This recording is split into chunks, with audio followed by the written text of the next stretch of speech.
Hai semua, selamat hari Minggu. Pastinya sehat-sehat dan baik-baik ya. Ketemu lagi di kelas Madya. Hari ini kita mau belajar Alkitab dari Lukas 1 ayat 57 sampai 66 yang berjudul Keajaiban Kelahiran Sang Pembuka Jalan. Seperti biasa, mari kita berdoa dulu sebelum mulai. Tuhan Yesus, Bapa kami yang di surga, terima kasih atas kebaikan-Mu yang sudah Kau berikan untuk kami semua. Sebentar kami mau belajar Alkitab. Bimbing kami agar kami boleh mengerti dan melakukan firman yang disampaikan nanti.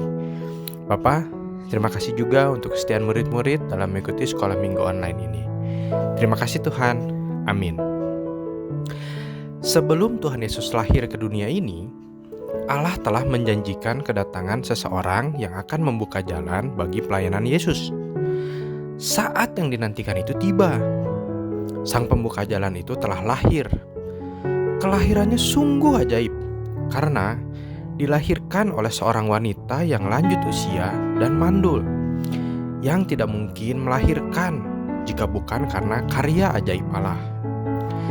Kelahiran anak laki-laki ini membawa sukacita bagi Zakaria dan Elisabet, serta sanak saudara dan para tetangga mereka pun bersukacita.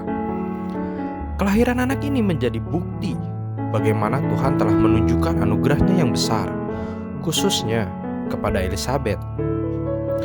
Seperti kebiasaan orang Yahudi, pada hari ke-8, anak itu akan disunat dan diberi nama menurut nama ayahnya, Zakaria. Namun, Elisabet melarang mereka. Jangan, ia harus diberi nama Yohanes. Hal ini mengherankan, sebab biasanya orang Yahudi memberi nama pada bayi, mengambil nama dari nama orang tua, atau nama kakek nenek, atau kerabat dekat dari bayi itu.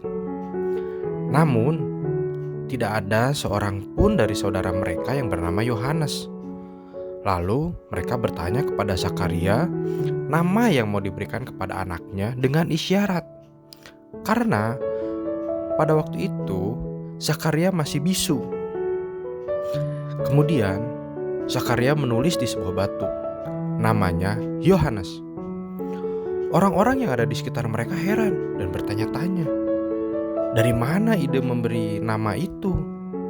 Mereka pun menjadi tambah heran ketika menyaksikan apa yang terjadi selanjutnya. Seketika itu juga terbukalah mulut Zakaria dan ia dapat berkata-kata lagi. Dan kata-kata pertama yang diucapkan adalah puji-pujian kepada Allah.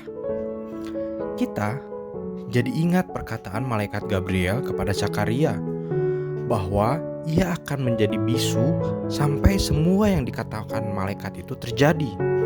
Sekarang telah terbukti bahwa semua yang dikatakan malaikat itu benar.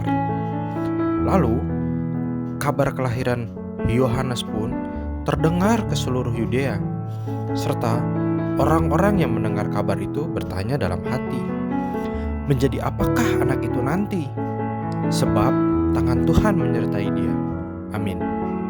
Nah, dari cerita tadi, apa yang dialami oleh Elisabet menunjukkan bahwa Allah sanggup melakukan hal-hal yang mustahil menurut pemikiran manusia, tetapi tidak bagi Allah.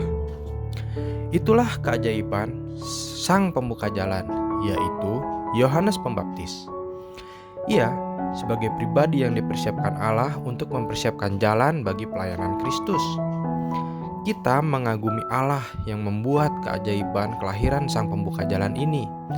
Maka dari itu, kita sebagai anak-anak Allah perlu menyampaikan cerita ini kepada orang lain, supaya mereka dapat merasakan kekaguman kepada Allah dan karyanya, sebab Allah dapat melakukan hal-hal yang mustahil. Amin. Ayat hafalan kita dari Lukas 1 ayat 66. Dan semua orang yang mendengarnya merenungkan dan berkata, menjadi apakah anak ini nanti? Sebab tangan Tuhan menyertai dia. Kita ulangi lagi ya. Lukas 1 ayat 66. Dan semua orang yang mendengarnya merenungkan dan berkata, menjadi apakah anak ini nanti? Sebab tangan Tuhan menyertai dia. Mari kita tutup pelajaran hari ini dengan berdoa. Bapa, terima kasih untuk cerita Alkitab hari ini. Melalui keajaiban kelahiran Sang Pembuka Jalan ini, kami mengerti dan mengagumi setiap karya-Mu yang sungguh luar biasa. Bapa, hamba juga berdoa untuk murid-murid, kiranya iman rohani mereka boleh terus bertumbuh. Berkati keluarga mereka dan sertai mereka setiap saat. Terima kasih Bapa. Haleluya. Amin.